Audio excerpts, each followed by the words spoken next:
Hey guys, Toby Morrison here, and on the other end we've got Harry Ainsel. Is that how I say it? Yeah, Ansel, yeah. Ainsel, there you go. From whereabouts are you from? So from England, from a place called Wokingham, so sort of south west, not far from London. Oh, okay, so it's not near the beach, not near the surf beach. No, which is ironic, obviously, because of the sea and love, bodyboarding, surfing. But unfortunately, I'm a bit too far away, so I have to kind of travel sort of 4 or 5 hours to get to decent surf. Is that to Cornwall? Is it? Yeah. To Cornwall, Devon, exactly. Yeah, Yeah, so cool, nice. Well, hey, at least you can actually travel and go and do it now. Because was it about 5 years ago or 4.5 years ago? You were pretty severely sick with chronic fatigue syndrome, and this is why we're doing this interview, because I noticed you were posting all your holiday photos on our little inner circle forum where all our members from all around the world talk and chat and share their wins and all those kinds of things. And I've been watching you, and I've just been seeing you put photos up of your surfing and your boogie boarding and traveling, and you had your 30th birthday recently. And I reached out to you last week and said, "Hey, let's do an interview." And you were like, really?" and then, yeah. and yeah, because I was like, I remember, when you started the program and how bad you were, and just the shit storm that you were going through, the struggle and the chaos that you were going through, and now to see you, holidaying, working again, exercising again, you're kicking ass. And it's funny because we just had a chat just before we started this interview, and you were saying that, thank you for doing this interview because it's made me realize how far I've actually come, because you probably haven't pressed the pause button and gone, Definitely. look at my past and go, wow, look how far I've come. And I think, that's cool in itself, because, we're going to talk about that now and share your story and your progression. And I actually, the title of this I wanted to type was, progression, not perfection. Yeah, that's good. Because like most people would go through chronic fatigue syndrome, and especially the ones who, work their asses off and try and get better as hard as they can, and they're probably trying too hard. But they're the types of people who need to hear this kind of message to have that fine balance between trying but not killing yourself at the same time. Definitely. Yeah, like you said, I mean, it's all about balance at the end. And yeah, this conversation has really given me the opportunity to reflect on how far I've actually come, especially Cool. over the last 12 months. Like you said, all the holidays that I've been on, I've done so much socializing, sort of celebrating my 30th, my boyfriend's 30th. It has been sort of moments like this are great because you really get to kind of breathe and kind of take that step and see, actually, I have achieved some great things. And yeah, I was really scared when you asked me to sort of have a conversation with you, because I mean, I don't feel like I'm 100% recovered yet. I still feel like there's certain things that I want to do. But yeah, it gave me, like I said, the opportunity to really kind of, which is definitely important because you can see where you've come from. Also, you can actually see the things that you've done right and, replicate those, because most people kind of look at everything where they've failed or, where they've gone wrong to see if they can change those. But I think it's just as important the things that have gone well, and so you can replicate those sort of in the future and, keep being successful. Yeah, that's right. Definitely. And I think and I also think it's all relative. Like when we say like 100% recovered, like, you're practically you're working full time pretty much. Like you're doing big, normal like working hours. I mean, everyone's got different hours, but you're working in an office, doing really well at that. You're starting to exercise again. Like you said, your cognitive function is so much better. You're able to do more things. You're able to travel the world when you want to with your partner. So like for some people that would mean fully recovered, right? yeah, I can see that. Yeah. And so and I think it's really important to you don't even no one really needs to label it. It's relative to the progression that someone's having. So all in all, regardless of anything, you are doing instrumental well, especially in the people's eyes who are probably sitting in bed, not even able to do the basic bare minimum of, you know, showering and cooking and just getting up around the house all day and just living like that. So and that's why I thought it was so inspiring, because you probably don't even know how far you've come. You know? No, I mean, it's actually, it's really cool, because I look at what I do at work, and I work Monday to Fridays. I kind of manage all of our customers there. So I have what's called like an account review, almost similar to what we're doing now with our customers. So talk to them about their business, you know, how they're using product. So in terms of like cognitive recovery, it's, you know, it's quite sort of high up there. But I remember last year when I couldn't even sort of do 10 minutes on the phone with someone, I'd just shut down. Like, there's no way that I could have that conversation. But cool. This year, let's talk about that. Really, yeah, definitely. I mean, where were you at? Where were you at last year? Yeah. So last year, okay, so I'll take you back. So last year, me and a colleague, we actually were asked to start a new department in the company. So it was really exciting, because it was all brand new means to do what we want within certain restrictions. But it was pretty much up to us how we ran it. So we got on with things, and one of the main sort of activities of the job was to contact customers, and this is all over the world, you know, Middle East, Europe, South Africa, like everywhere, to talk to them about their business and how they use. And last year it was really, really tough for me. I had to go away and kind of really build my confidence up, making those phone calls. It was all sort of new skills that I was learning, and cognitively, it knackered me out. I was completely knackered by the end of like a 15-20 minute conversation. Right. Whereas now, my colleague has moved on, and I'm basically running that part of the business. So it's just me, which is great, because I can do things as and when I need to. You know, it's quite laid back, flexible. But I can pick up the phone, I can call anybody. I'm on the phone sometimes with customers up to an hour, businesses which I don't really know anything about. I'm kind of just, you know, getting on with it. But also another thing that I realized, I didn't even realize that I was doing, I started learning French a while back, and recently I've been practicing French, calling up our French customers. So I've actually been like using different languages. No, wow. Yeah. I mean, your cognitive levels has improved by a heap. Yeah, definitely. So let's go back. So you're obviously struggling. Like, if we go back, I can't remember when you joined the program, but like let's just go back. Years ago. Yeah, let's go back to then. Yeah. Like, what were you struggling with? Like, just give people an idea if it was something similar to what they were going through. Yeah, definitely.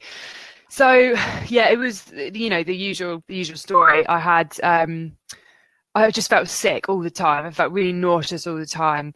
The usual headaches, you know, migraines, really, really bad leg pain and arm pain.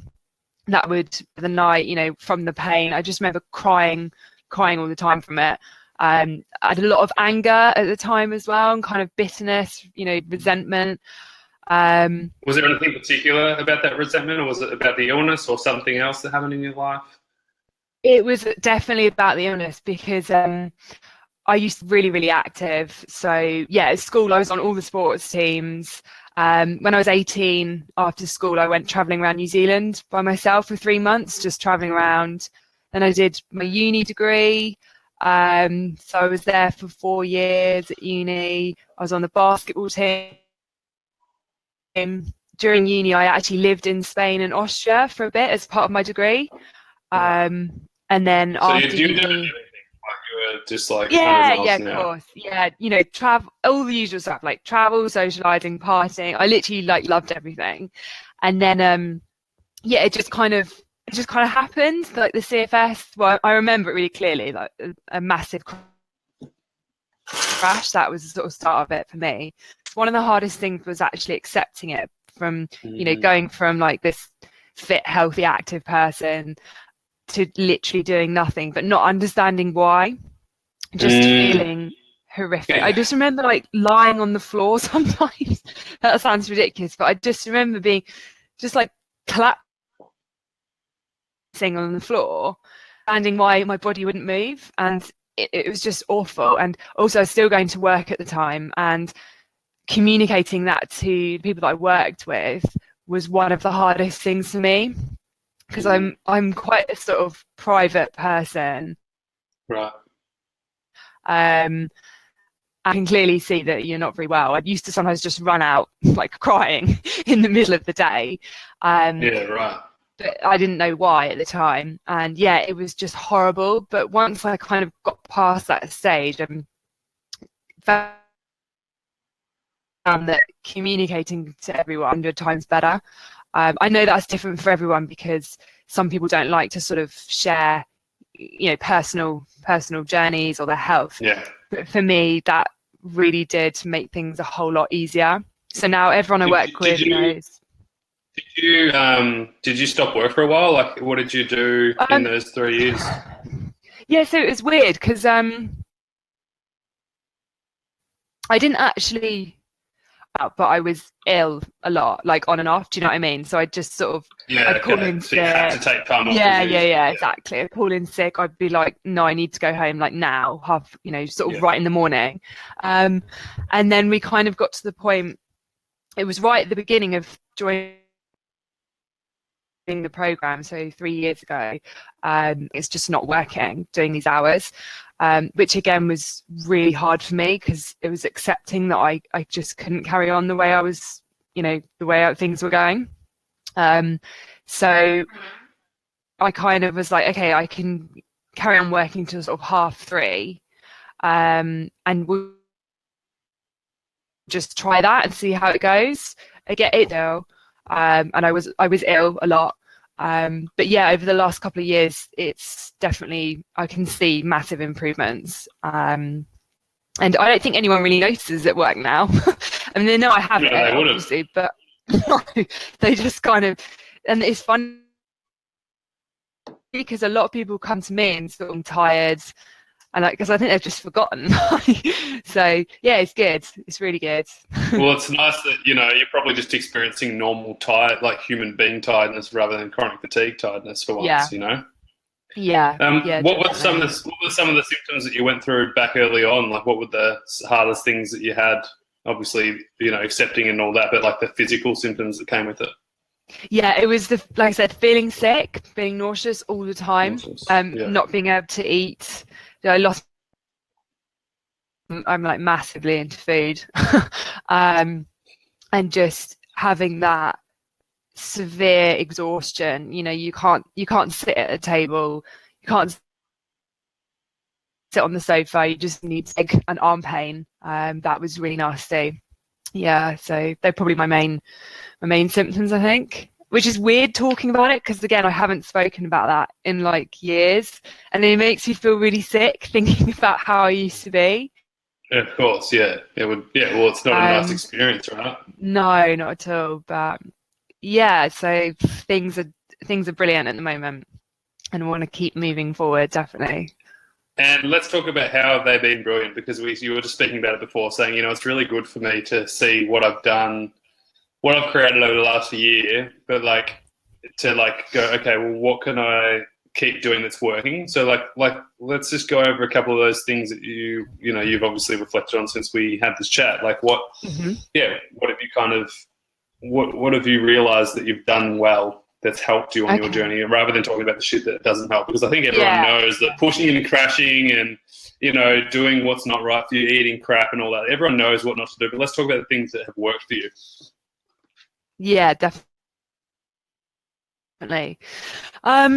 Actually, I stopped eating gluten.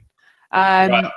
I know that's not like that. It's different for everybody, obviously. And the reason why I did it was because I was just having really bad stomach problems. The usual kind of just really, really bad pain. I was referred to hospitals, etc. Wow. And then I found out this kind of, a lot of the guys in the inner circle had tried. You basically just cut out pretty much everything. It's really hard at the start, and then you gradually like increase, bring back, like different types of food.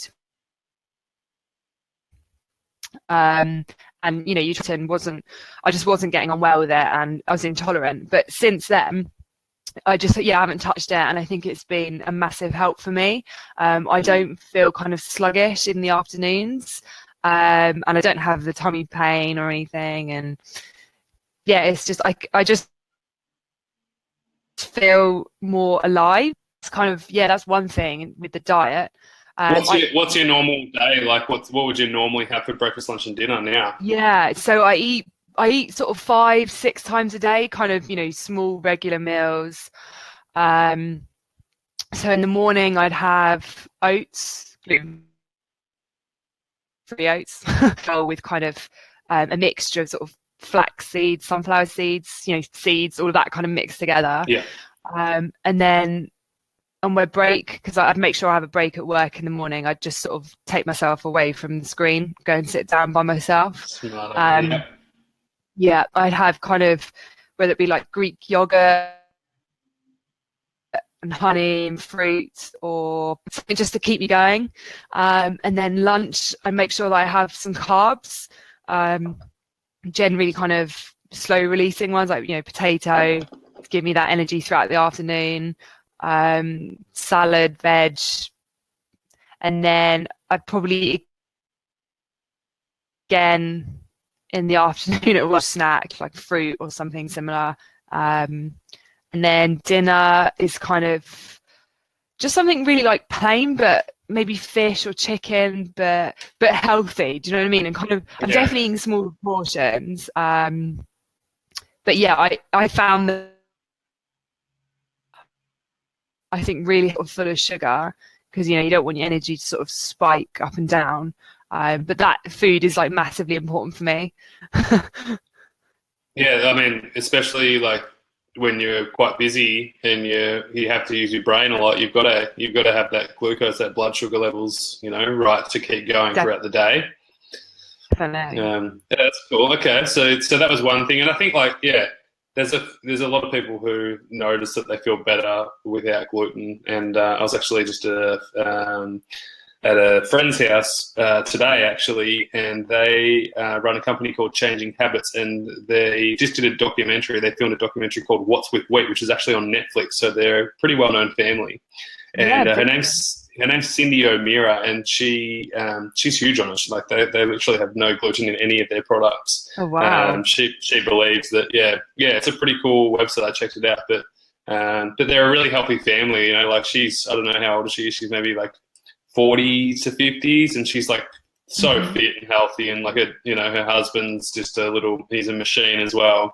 And yeah, it was interesting. It was interesting that, you know, obviously their biggest push is that they don't have any gluten in their products, and she's a pretty strong believer about that. So that's cool that it works for you as well. That's really cool. Yeah, definitely. That sounds really interesting, that Netflix thing. I'll definitely check that out. Yeah, it's called What's with Wheat. It's a pretty interesting documentary. I actually watched it. Yeah, What's with Wheat. So that's cool. So yeah, okay. So that's diet. So what else worked for you, you know, over the last year that's made you be able to travel the world and go surfing and all that kind of jazz? So I do, I try and do sort of regular stretching.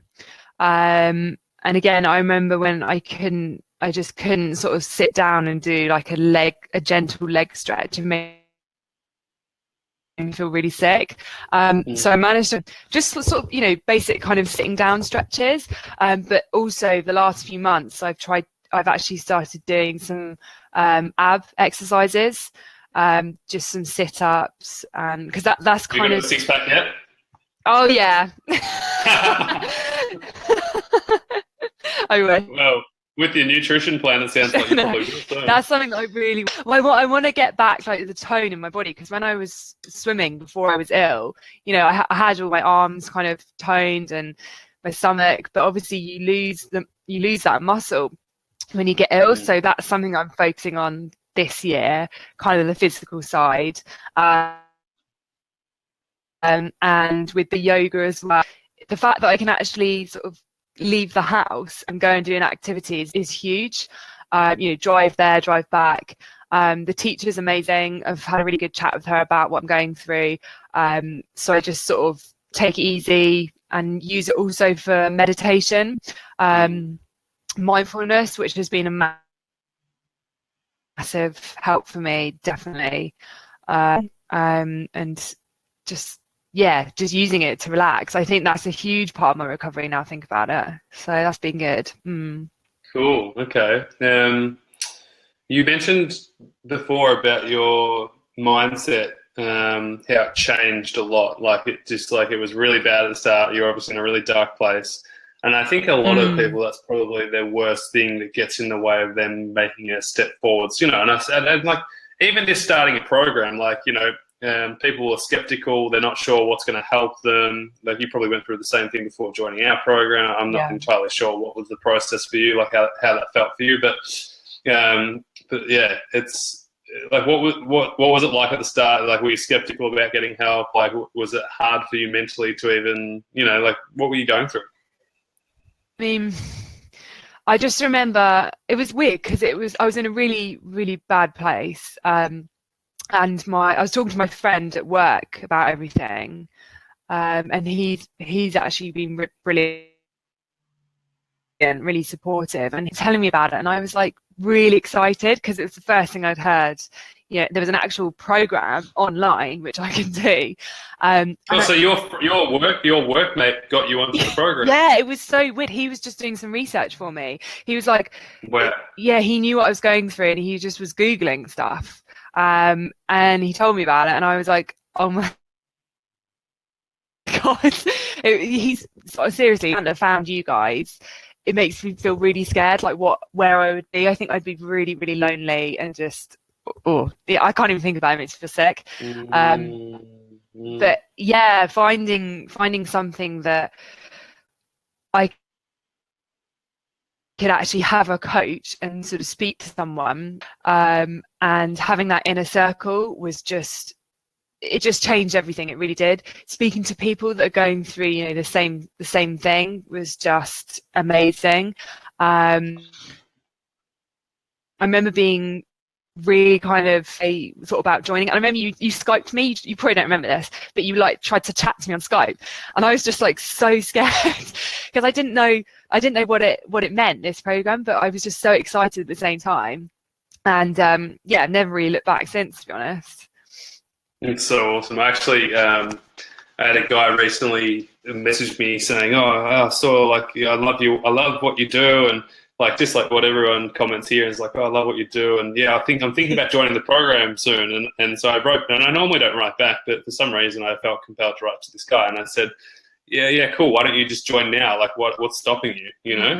Yeah. And he started messaging me privately, and he started saying all this different stuff, like, like, is your business dodgy? Like, do you scam people? Like, yeah, well, you do think that, like, it doesn't cross your mind. Yeah. Totally, yeah, and I get that part, but like, I mean, how dumb do you have to be to not just go on YouTube and watch 400 videos and realize that this thing isn't dodgy, like, and it works and it's helping people and it's possible, regardless of the program, it's just possible to get better. I think that's the key. Anyway, I said to this guy, which is like exactly what you kind of did anyway. I said, how far has being skeptical taken you? How far has skepticism taken you in your life? Yeah. And like you said, like, you were nervous, but you're excited. And I think that's important to have a bit of both. Because I think if you're just totally excited and not nervous, then you're going into it with an illusion that it's going to be really easy. And there's going to be like no hard work. And then if you go into it with no excitement, but just all fear, then you're probably not ready, Like, it's that fine balance to have a bit of both. Yeah, you're right in saying, I think you have to be ready. I don't think everyone can kind of join. If someone was saying, come and join this program, it may not be the right time for everybody. But for me, I think I was lucky because it was the perfect time. Having gone through everything and seeing your lives now, like all your surfing pictures on Facebook, that just inspires me so much, and everything that you're doing. And Rhea, like her coaching, the way she really listens to what you're saying and then really sort of translate how, it's just been so inspirational and really exciting. But also the guys in the inner circle, like I don't think they really realise how much kind of impact it's had on my recovery and how much they've helped me. And I made some good friends through the inner circle. And we kind of write to each other, and she's got the same kind of mindset as me, with the same goals, with traveling and Cool. surfing. And yeah, it's just like that sort of having that kind of relationship, even though we've never met and we're on the other side of the world. Yeah. It's been massive. It really has. Wow. It's helped So me you've so got like, much. you've got like that accountability. Is it like accountability to keep going and like doing all the right things? Is that something that you think, like having the program and the inner circle and obviously, can I ask who is the person, or is that private? It's Jules, so Juliet McGee. Oh, cool. Yeah, she's great. Yeah, she loves surfing. Yeah. She does. Yeah, so she like told me about this certain book to read, and she told me all about her travels, and it's just kind of us like bouncing back ideas, like what's worked for her, what's worked for me, but both going through the same thing, and just having that there. I think that connection is just brilliant. It really, really helped me. So yeah, she's great. You guys will have to catch up in person one day. Definitely, we said that we'll surf together at some point one day. Oh, how good! Well, maybe you could do it up at my house in Coolum at the Sunshine Coast. Love that. That'd be absolutely brilliant. Yeah, well, I'm planning on doing a bit of a surf health retreat, so that would be pretty seriously cool. Toby, like you should seriously do that. Like that would be absolutely amazing. And that to go to Australia is one of my goals. That's on one of my goals for some point. Meet you guys, definitely. That's awesome. Yeah, we'll make it happen. I also just want to ask, like, in terms of improving your cognitive function, and like people don't realize that in the program we don't actually focus on the symptoms. And you just mentioned before that even me, you focusing on the symptoms makes you feel sick. Like thinking about it is like, it doesn't feel good thinking about it, right? Yeah. And so like when you go through brain fog, it's not like we say, okay, you need to do this to get over brain fog, or you need to because you're just focusing on the symptoms doesn't actually make it better. But what are some of the things do you think that helped you get a stronger brain, stronger cognitive function? What were some of the things you reckon that helped with that? But yeah, that's a good question. Because I suppose I've never really, like you said, focused on that kind of side of things and said, right, I need to do this to get better. It was a very gradual process, like anything. It took a lot of time. But I think for me, because I'm obviously using my brain like every day, and just being in an office environment, talking to my colleagues, that sort of stuff was obviously keeping my brain kind of, training my brain. That sounds a bit me to sort of build up at a gradual pace. Being able to sort of get back into reading again, because there were times when I just couldn't make me feel sick. But yeah, reading a little bit, maybe a paragraph every night kind of thing helps. Yeah.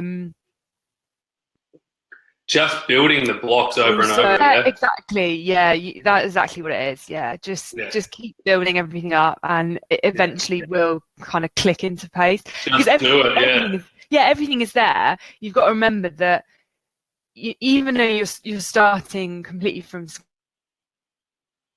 scratch, you're starting all over again.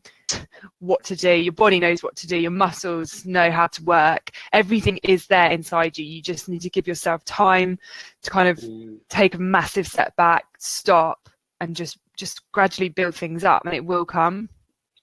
Getting the cylinders going again. Yeah, exactly. About mindset earlier on, and I just wanted to say that at the start of this year I went through something that was really challenging, another health condition, but because of everything I've gone through with CFS and the fact that I'd sort of become more positive and calming, it actually really helped me get through this sort of health condition. This was with my eye. I was sort of losing my sight, and it turned out that I had a tumour in the back of my eye. Benign. Whoa. Yeah, benign tumour, thank goodness. What's that? What's a benign tumour? So it's not cancerous, basically. Right. basically. So it's just it's a listener. But I had to go up to the main eye hospital in London. Where they sort of diagnosed me, and then I had to have a month's worth of radiotherapy. Wow. So every day for 4 weeks, I was going up to London. My mum was but during the mornings I was working still, so I was working from home, and then every afternoon, I'd go up have the treatment. And yes, that was a month, and then it obviously it's taken about 6 months actually to kind of properly settle down. But everything's fine. I can see perfectly well, but I really feel was from the CFS side of things. It almost acted like it was I was in training, and then when that came along, I was able to handle it, and I just felt like my resilience was just so much better. My strength was there, and so you can definitely go through anything. So are you saying our program helped you with your eye problem as well? Yeah, you can put that on the website. Maybe we should start, helping people with eye problems too. Yeah. That's hilarious. No, that's great. I actually do remember you messaging me now. I remember how bad it was because you messaged me and I was like, holy shit, you got a tumor in the back of your eye? Like, what else could you get? Like, it's like it's such, one thing after another. But I remember you writing back to me saying, it's fine. Like, I'm actually not even struggling. And I was like, well, that's cool. It was just something that I had to get on with, and I did it, and it was fine. So it's all good. Now, can I say, like, if I say now you look so great, does that piss you off, or do you actually genuinely, because you actually do, like, you can see in your face, you look like a healthy friggin', person who's working in, like, how does that feel now rather than when you were really sick and struggling, when someone says, oh, you look so good though, but now you actually feel better as well? Yeah. No, it's completely different. Yeah, it used to make me so angry if someone would say that to me. Or even if they completely like ignored the fact that I looked horrific and they'd just gone about their own problems, that would drive me up the wall. They'd just be going on about how tired they were and just there's a reason why I feel good. I can acknowledge what they're saying, and there's actually reasons behind it because I'm doing all these things. I feel good about myself. So Cool. That's good. It's really good. And so, I think like human beings are really good at complicating shit. And a lot of people go, oh yeah, but like that's so basic, and like like surely like nutrition and sleep and routine and structure and movement and mindset, like I do all that stuff already, like, but ultimately like that's really what's helped you the most. And I'm not giving the program credit. The program's a vehicle, but you're the one that's gone and done it, obviously. So it sounds like you're someone who is committed. Would you say? Yeah, you have. Yeah, definitely. I've always been driven by it, and never once said that this is enough, I'm going to stop. It's always like, okay, I'm sick of this. I've just had a bad day, or I want something and I'm being impatient kind of thing, but that's normal. But yeah, I think you really have to you have to try and be as positive as you can and just go for it, because at the end of the day, this is only a tiny sort of set, and if you kind of get this right now, it could be amazing what other things you can achieve and set you off for the rest of your life. So back to basics. You've got to start, I think, from scratch, but you will always be able. Yeah, that's cool. I also just like, I think like a lot of people like what I see, and I mean I've had a fair bit of time out recently just to like observe lots of stuff, and what I see is there's two types of people. There's people who just moan and groan and whinge about how bad their life is, and I get it, like we've all been there. but like, were you someone who was like that as well at the start, or have you just always been someone who's just proactive and always searching and looking for something to help yourself? Yeah, I've always been that sort of person. Always sort of thrown myself in, wanting to try different things, push myself, just traveling, meeting new people, just kind of, talking to strangers when I was traveling, anything like that. Making, I suppose, trying to be the best version of myself. As sort of cringe as it sounds, but I think that's what it is. I think that's what I'm trying to do. And what motivates you to do that? Because I think a lot of people. But I just get. Yeah, I just, I don't know. I feel like I have so much inspiration around me, from like my family, my mum, my dad, my two sisters, Sean, my boyfriend, like you guys. There's just so much love and inspiration that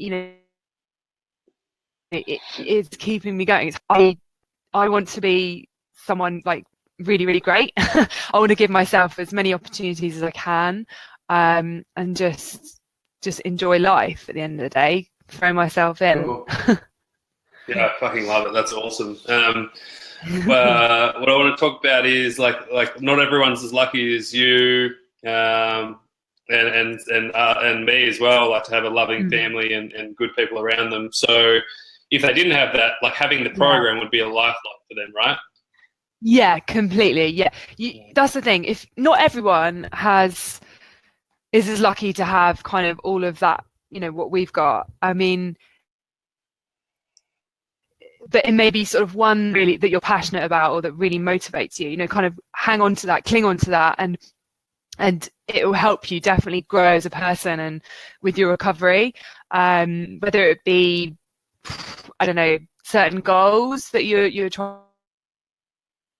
to achieve, or painting or reading, something that you're really passionate about. Hold on to that, and that is yours. No one can take that away from you. And at the end of the day, you're the one that can kind of control, to a certain degree, obviously, your recovery. You can control what your thoughts are, what you believe, and I think that those things are really important. I think that will help you massively on your recovery. Believe in yourself. Yeah, exactly. Now I want to ask one more thing. Like, and this is, I'm pretty sure I know the answer to this, but for other people out there who probably think you're like a superwoman, did you have fears like throughout this whole journey? Yeah, of course. Yeah, massive fears. I still do. I mean, it's normal. Like everybody's scared of something. That's why I asked that. Yeah. Okay. So I'd say that I probably have two main fears. It's going to be like this for the rest of my life. I'm just managing it. I'm never going to truly be that kind of health guru or 100% recovered. That's one of my fears. My second fear was, I suppose, it was all about kind of time. So I'm sick. All these years I've spent being ill, having to hold that really, really scares me, because I think, well, you're not going to get this time back. You don't know what's going to happen to those people that you love. Are you going to regret not being able to do what you want with them, spending all that time.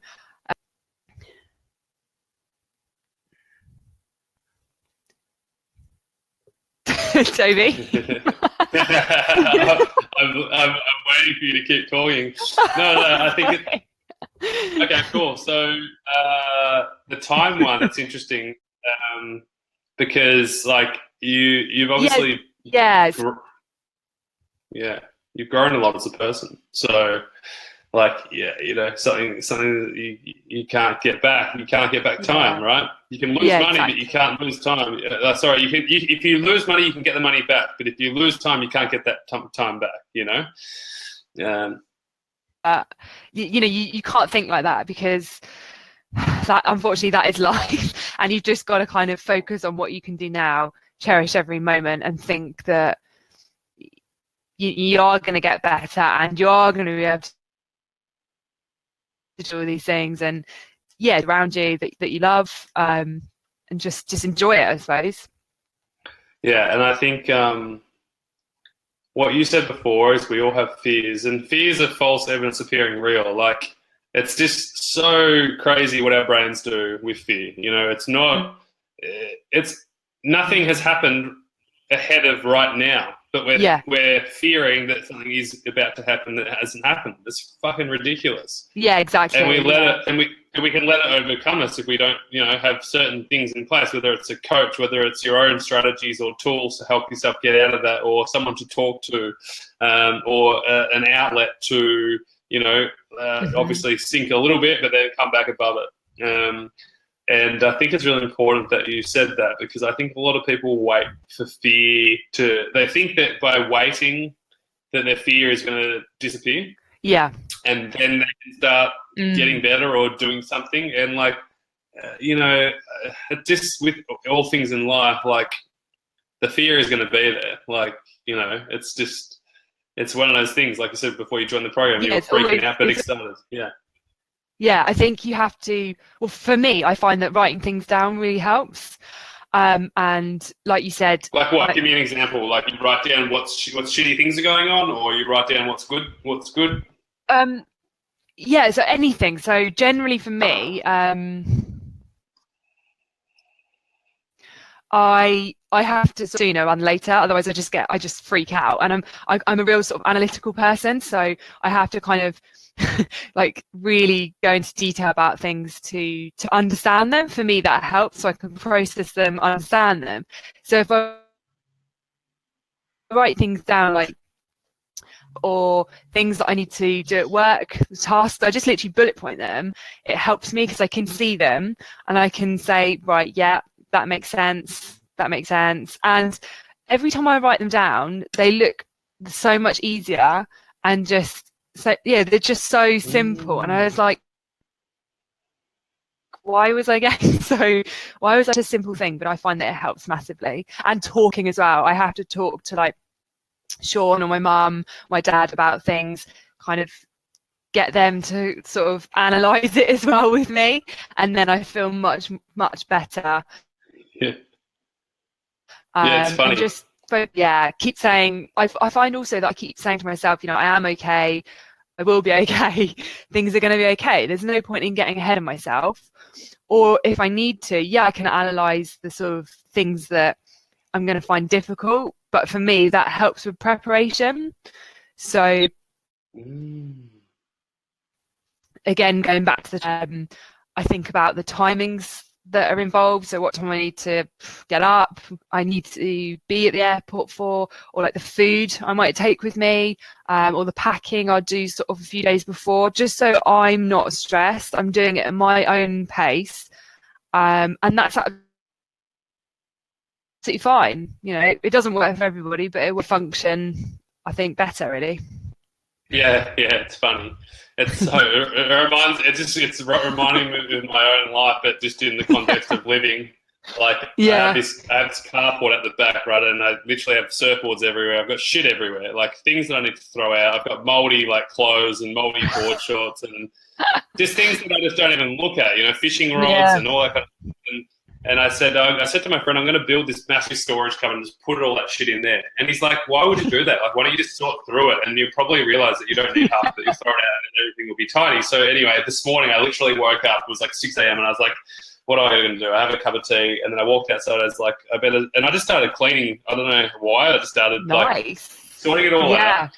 And I literally just threw out all this crap. And like, literally, I'd take you out there right now, but like, it's dark, but it's like, so clean and tidy now. It's the most organised and tidy it's ever been. Wow. And all required was literally 1 hour of looking through it, sorting it out, throwing it out. It wasn't even that hard, right? Yeah. It's just about brilliant. just doing those little things, It's just crazy, but it just reminded me of that. It's like, just organise yourself. Sometimes you've just got to do it. I mean, there's going to, whatever you do in life, there's going to be things telling you that you can't do it, or people will come up against you. There's always going to be those challenges, but you've judges. I'm not happy with the way I am right now, and that's absolutely fine. That's something good to kind of accept, because then you can work out what needs to be changed and sort of make those small steps to get to where, you know, the overall place that you want to be.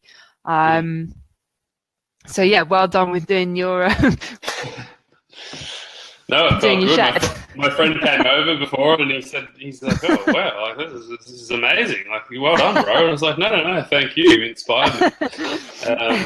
So, no, but it's so important just to do those things that you're probably avoiding, you know, that you think it's going to be hard, but they're actually not that hard at all. It's just that, you know, organisation isn't usually my strong point over the last few years, but it's definitely getting better, that's for sure.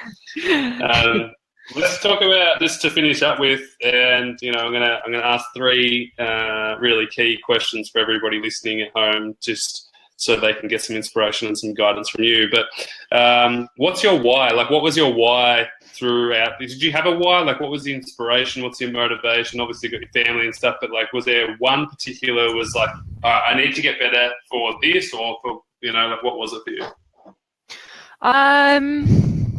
I don't think there was one overall why. It was just a combination of everything. Like, I didn't like the way energetic, playing sport again, exercising, being in control of the things I did and who I was. I think that's what it all comes down to at the end of the day. The physical side of things, yeah. Cool. Okay. So it wasn't like you didn't have to pump yourself up every day in the mirror and like say to yourself, you know, some affirmations. No, I didn't, but I still have things that I go through in my mind. Like I said, you know, I am okay, I will be okay, or I go through things that I'm grateful for in my mind. You know, good things during the day that have happened. And do you do that often? I tend to, actually. It tends to be when I'm like going to bed, go into a calm state and actually sleep, and just feel really, really good. Like, you actually feel great inside when you go through those things that you're happy about and you're grateful for. And when I'm sort of going on my walks as well, I feel really like it sounds ridiculous, more in touch with kind of like nature and stuff, as sport. But now I value my walks so much, like getting out of the house and just being amongst, like, in the woods, sort of just even down the road, you know, around the block. It's like, it's just such a good feeling for me. Yeah, it's funny. Actually, I did something similar today. I just rode up the road to this lookout. I was going to do a meditation because I haven't been doing meditating at all lately. I was like, I need to get back on it. And anyway, I saw this like little walking way, and I was like, oh, go and have a walk and then have a look. And anyway, I ended up like taking my shirt off. It was super hot, so I was sweating like hell. And I ended up just walking in these random woods. It was so cool. It was like this hidden little forest, like literally 10 minutes away. And I'm just amazing. like, yeah, and it was just so nice to be surrounded by trees. I saw a couple of kangaroos, like, no music, like just silence, you know, like just pure bliss, you know. And it's just like, you're right, it does. There's something about that where you're just surrounded by just presence and just you're in the moment, you know. You're not anything further or away from. You're just here in it right now. Yeah, exactly. Yeah, it's all about right now. Yeah, you don't need to be anywhere. You're in the moment, and yeah, it's great. So. Yeah, and it gives you the clarity and the time to think for yourself and what you want and what you don't want, and gives you the awareness and space to do that. Yeah, exactly. That's brilliant. Cool. All right, so these are the questions to finish up with. First of all, what would you say to someone who's just struggling at the moment? They're on their own. They probably don't have as much family support as you have. You know, you've got a loving partner and all that stuff that comes with it. What would you say to someone who's in that stage of just feeling alone? Yeah, I mean, I suppose first of all, to feel that way, you know, we've all gone through that, and even though we may not be kind of directly next to you, sort of, you know, in a physical presence, we are here through the inner circle. So if you need to reach out to any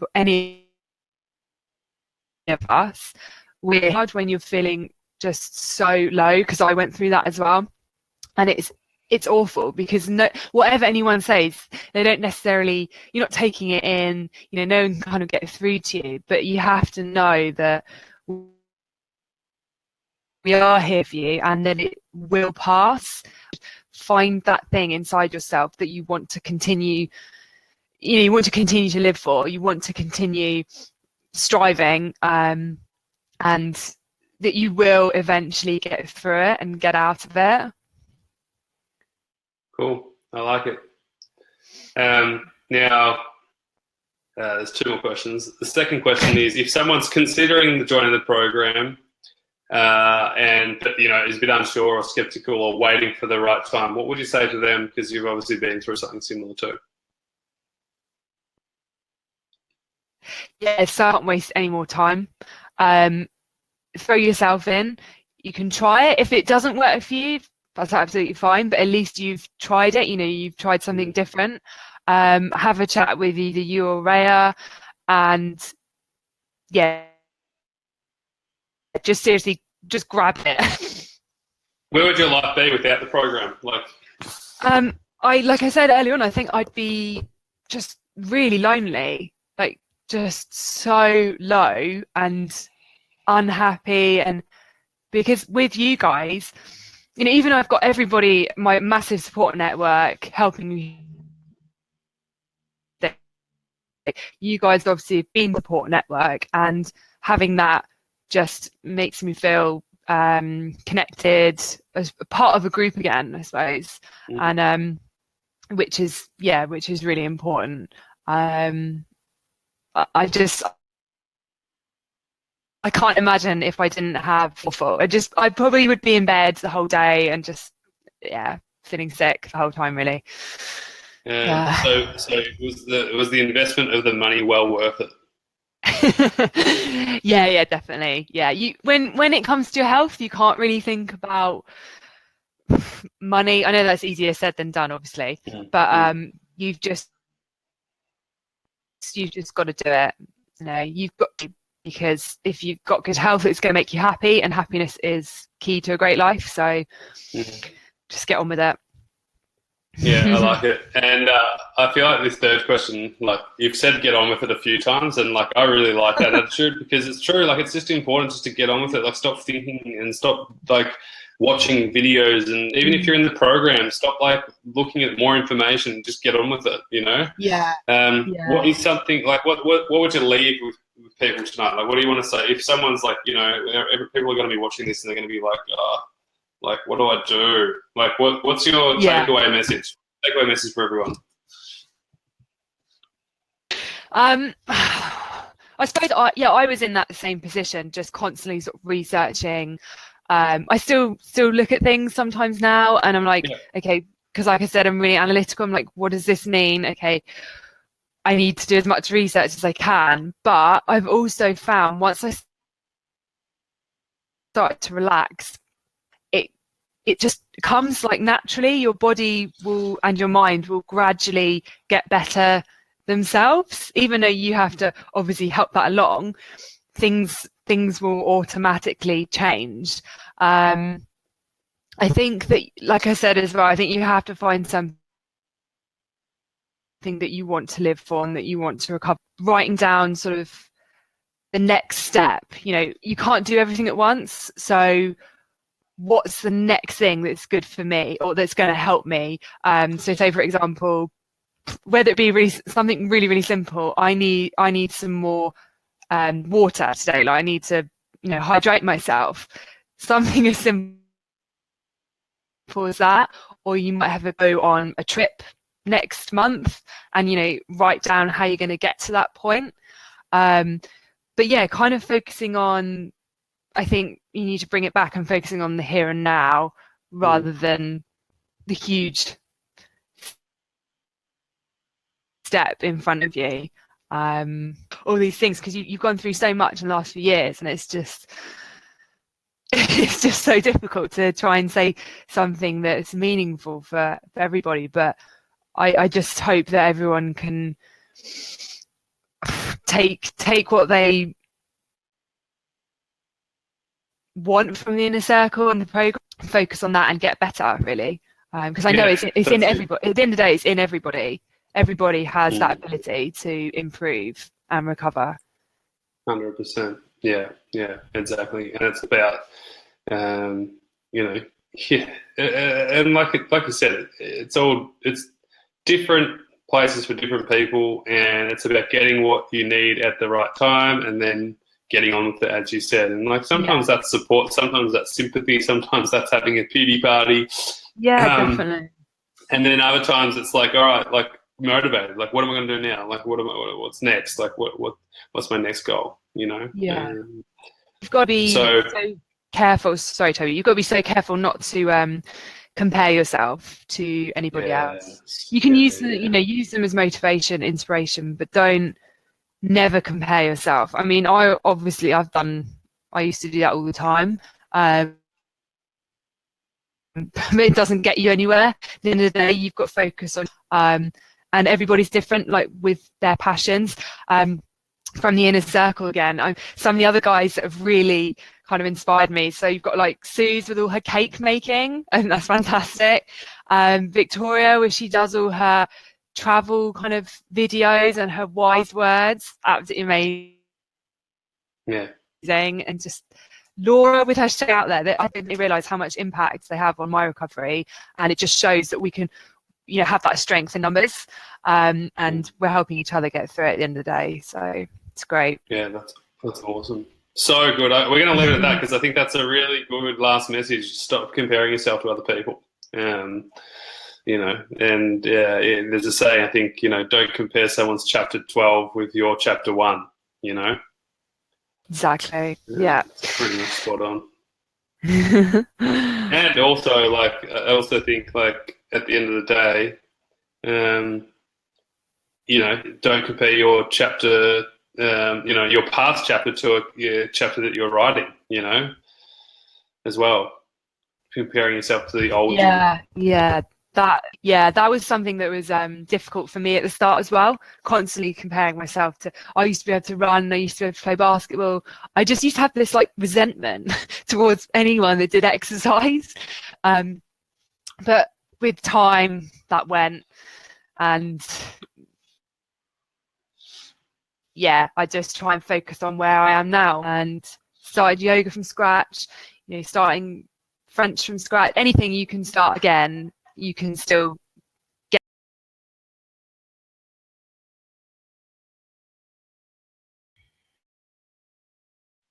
There I am.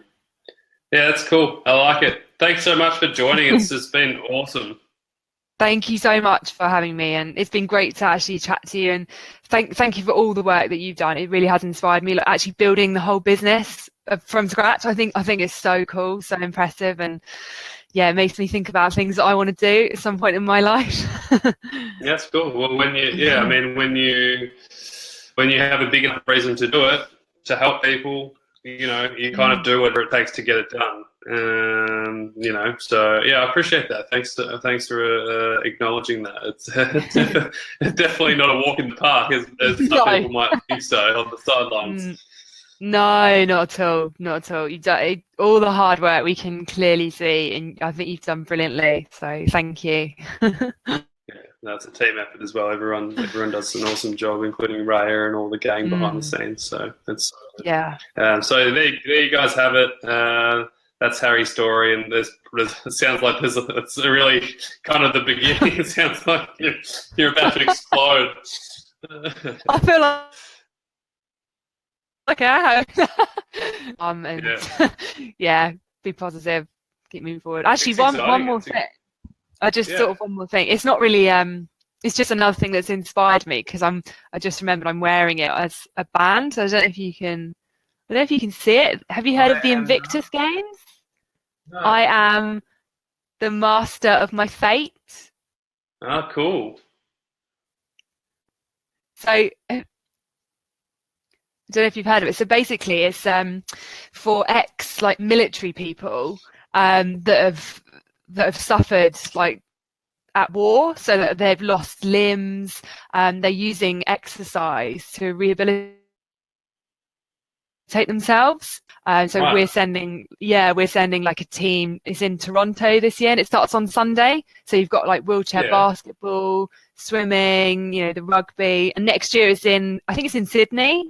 But that's just inspiring me at the moment, seeing these guys that have but they've built themselves back up, and yeah, it's just incredible to watch. So I'm looking forward to the start of those games as well. That's cool. There's some of those army guys are incredible. I've been watching some stories at the moment. It's just fascinating. So yeah, that's cool. All right, I'm sure we might have to do another interview, I reckon, because you're full of wisdom, my friend. No. Do you want to? Should we pre-book a day? Are you keen to do another interview another time later down the track? Yeah, definitely. Yeah, I mean, I don't know if I have much more to say. It'll